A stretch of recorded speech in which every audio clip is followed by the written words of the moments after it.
Hello student, स्वागत है आपका हमारे एएस कोचिंग सेंटर में। कल हम इसके ऊपर देखे थे 70, आज इससे नीचे देखेंगे लोकसभा। हमारा पहला क्वेश्चन है, मूल संविधान में लोकसभा सदस्यों की संख्या कितनी निर्धारित की गई थी? 525।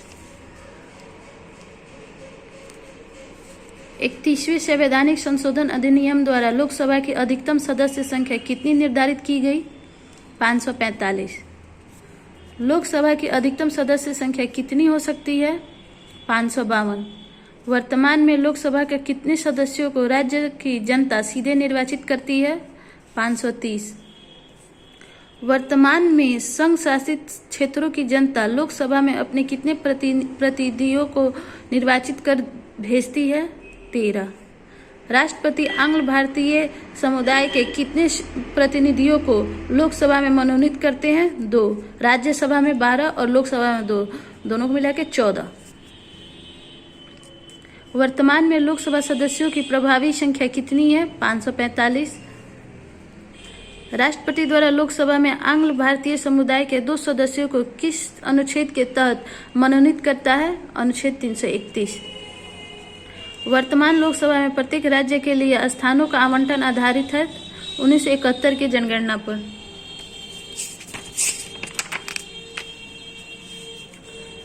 लोकसभा के निर्वाचन क्षेत्रों का सीमा निर्धारण पहली बार निम्नलिखित में से किस ईस्वी सन में किया गया था? 1972 में। लोकसभा में राज्यवार सीटों का आवंटन 1971 की जनगणना पर आधारित है। यह निर्धारित किस वर्ष तक यथावत रहेगा? 2026 ईस्वी तक। लोकसभा के एक निर्वाचन क्षेत्र कम से कम कितनी जनसंख्या का प्रतिनिधित्व करती है? 7.5 लाख का। लोकसभा के लिए प्रथम आम चुनाव कब हुआ था? 1952 में। राष्ट्रपति लोकसभा के 2 सदस्यों को निम्न का प्रतिनिधित्व देने के लिए नामित कर सकता है? एंग्लो इंडियन का। लोकसभा का चुनाव लड़ने के लिए इच्छुक व्यक्ति की न्यूनतम आयु होनी चाहिए 25 वर्ष। राज्यसभा के लिए 30 वर्ष। लोकसभा के लिए 25 वर्ष और राज्यसभा के लिए 30 वर्ष। कौन सा राज्य सबसे अधिक प्रतिनिधित्व लोकसभा में भेजता है? उत्तर प्रदेश। किस राज्य का लोकसभा और राज्यसभा में प्रतिनिधित्व सबसे अधिक है? उत्तर प्रदेश। संघ शासित क्षेत्र दिल्ली कितने प्रतिनिधित्व निर्वाचित कर लोकसभा में भेजता है? 7।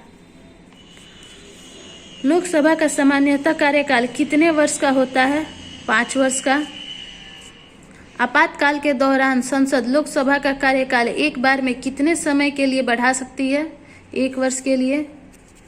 लोकसभा में कोरम गणपूर्ति पूरा करने के लिए कम से कम कितने सदस्यों की जरूरत है? कुल सदस्य का 1/10 भाग। लोकसभा के किसी सदस्य की सदस्यता कितनी दिनों तक लगातार अनुपस्थित रहने पर समाप्त हो जाती है? 6 माह। संसद सदस्यों को प्रति माह वेतन के रूप में कितना रुपया प्राप्त होता है? ये आप एक बार चेक कर लीजिएगा। लोकसभा सदस्य अपना त्याग पत्र किसको देते हैं? लोकसभा अध्यक्ष को। लोकसभा अध्यक्ष के वेतन और भत्ते कौन निर्धारित करता है? संसद। लोकसभा के कम से कम कितने सत्र बुलाए जाते हैं? वर्ष में 2 बार। राष्ट्रपति लोकसभा के कार्यकाल पूरा करने के पूर्व भंग कर सकता है प्रधानमंत्री के सलाह पर। लोकसभा के अध्यक्ष को कौन चुनता है? लोकसभा के सदस्य। लोकसभा को विघटन कौन कर सकता है? राष्ट्रपति। लोकसभा का नेता कौन होता है? प्रधानमंत्री। किसी विशेष दिन लोकसभा में अधिकतम कितने तारांकित प्रश्न पूछे जा सकते हैं? 20। भारत में क्षेत्रफल की दृष्टि से सबसे बड़ा संसदीय निर्वाचन क्षेत्र कौन सा है? लद्दाख, जम्मू कश्मीर। अविश्वास प्रस्ताव किस सदन में लाया जाता है? लोकसभा में। प्रथम लोकसभा की पहली बैठक कब हुई? 13 मई 1952 को। नेक्स्ट हमारा है प्रधानमंत्री। प्रधानमंत्री की नियुक्ति कौन करता है? राष्ट्रपति। प्रधानमंत्री को उसके पद की गोपनीयता की शपथ कौन दिलाता है? राष्ट्रपति। संघीय मंत्री परिषद का अध्यक्ष कौन होता है? प्रधानमंत्री। योजना आयोग का अध्यक्ष होता है प्रधानमंत्री। आमतौर पर भारत के प्रधानमंत्री होते हैं लोकसभा के सदस्य। प्रधानमंत्री की नियुक्ति राष्ट्रपति करता है। अनुच्छेद 75 के तहत भारत के प्रधानमंत्री पद के लिए उम्मीदवार की कम से कम कितनी उम्र होनी चाहिए? 25 वर्ष।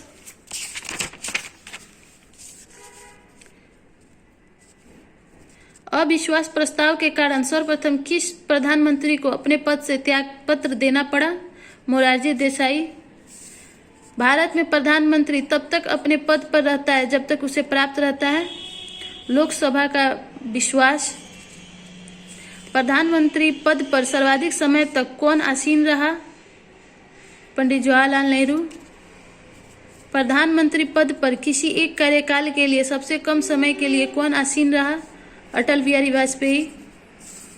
प्रथम गैर कांग्रेसी प्रधानमंत्री बने मोरारजी देसाई। सबसे कम उम्र में प्रधानमंत्री पद पर आसीन होने वाले व्यक्ति हैं राजीव गांधी। संघीय मंत्रिपरिषद का अध्यक्ष कौन होता है? प्रधानमंत्री। मंत्रिपरिषद का कोई सदस्य संसद के किसी सदन का सदस्य न होते हुए अधिक से अधिक कितने दिनों तक मंत्री पद पर बना रह सकता है? 6 माह। मंत्रिपरिषद व्यक्तिगत रूप से उत्तरदायी होता है राष्ट्रपति के प्रति। संघीय मंत्रिपरिषद के मंत्री उत्तरदायी होते हैं केवल लोकसभा के प्रति।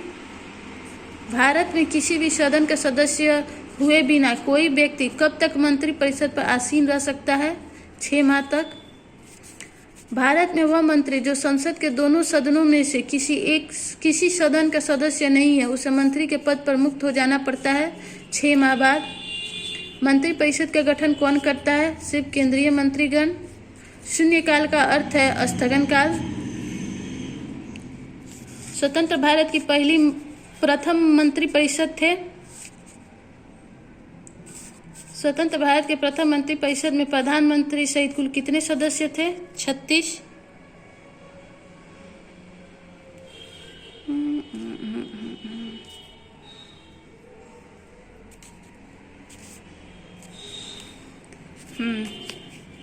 स्वतंत्र भारत के प्रथम वित्त मंत्री कौन थे? Doctor John Mathai.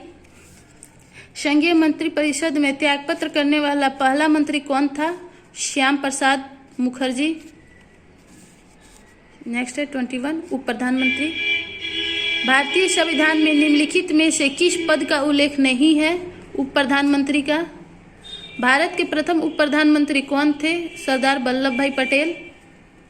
राज्यसभा में विपक्ष का प्रथम नेता कौन था? कमलापति त्रिपाठी। लोकसभा का चुनाव कौन करता है? लोकसभा का सदस्य। लोकसभा का अस्थायी अध्यक्ष प्रोटेम स्पीकर किसके द्वारा नियुक्त किया जाता है? राष्ट्रपति के द्वारा। लोकसभा अध्यक्ष को पद की शपथ ग्रहण कौन कराता है? राष्ट्रपति। लोकसभा अध्यक्ष को प्रति माह वेतन के रूप में कितना रुपया मिलता है? 40,000। लोकसभा अध्यक्ष अपना त्यागपत्र किसे सौंपता है? लोकसभा उपाध्यक्ष को। भारतीय संसद के दोनों सदनों के संयुक्त अधिवेशन का सभापतित्व अध्यक्षता कौन करता है? लोकसभा अध्यक्ष। लोकसभा में किसी विधेयक को धन विधेयक के रूप में कौन प्रमाणित करता है? लोकसभा अध्यक्ष।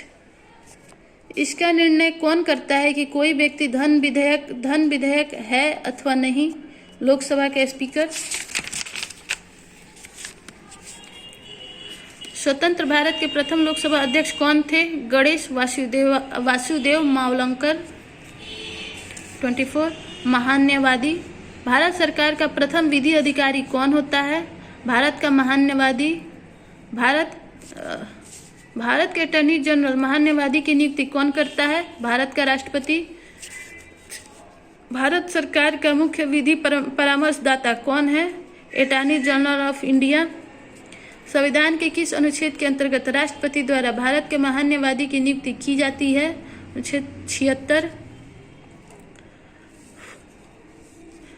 अब 25 है, इसमें जनरल एवं मुख्य सतर्कता आयोग के बारे में। कानूनी विषयों पर राज्य सरकार को कौन परामर्श देता है? Advocate general. किसी राज्य का उच्चतम विधि अधिकारी कौन होता है? Advocate general. मुख्य सतर्कता आयुक्त की नियुक्ति कौन करता है? राष्ट्रपति। नियंत्रक एवं महालेखक परीक्षक, नेक्स्ट पॉइंट है हमारा, केंद्र सरकार के व्यय को नियंत्रित करने की शक्ति किसमें निहित है? नियंत्रक एवं महालेखक परीक्षक में। निम्नलिखित में से वह कौन सा अधिकारी है जो भारत सरकार के वित्तीय लेन देनों में लेखाकरणों के लिए जिम्मेदार होता है? नियंत्रक एवं महालेखक परीक्षक में। भारत के नियंत्रक एवं महालेखा परीक्षक की नियुक्ति किसके द्वारा की जाती है? राष्ट्रपति द्वारा। निम्नलिखित में से किसकी नियुक्ति लोकधन के व्यय की निगरानी के लिए संसदीय प्रहरी के रूप में की जाती है? नियंत्रक एवं महालेखा परीक्षक की। इसे करके हम वीडियो एंड कर देंगे। हमारा लास्ट पॉइंट है संसदीय समितियां। भारत में नई संसदीय समिति प्रणाली की शुरुआत कब हुई? 1991 ईस्वी में। संसद की कितने प्रकार की समितियां होती हैं? उपयुक्त दोनों, अस्थायी और तदर्थ। प्राक्कलन समिति में कितने सदस्य होते हैं? 30। सार्वजनिक लोक लेखा समिति में राज्यसभा और लोकसभा के क्रम से कितने सदस्य होते हैं? 7 और 15। किस संसदीय समिति को प्राक्कलन समिति की जुड़वा बहन कहा जाता है? लोक लेखा समिति को। संसद की कौन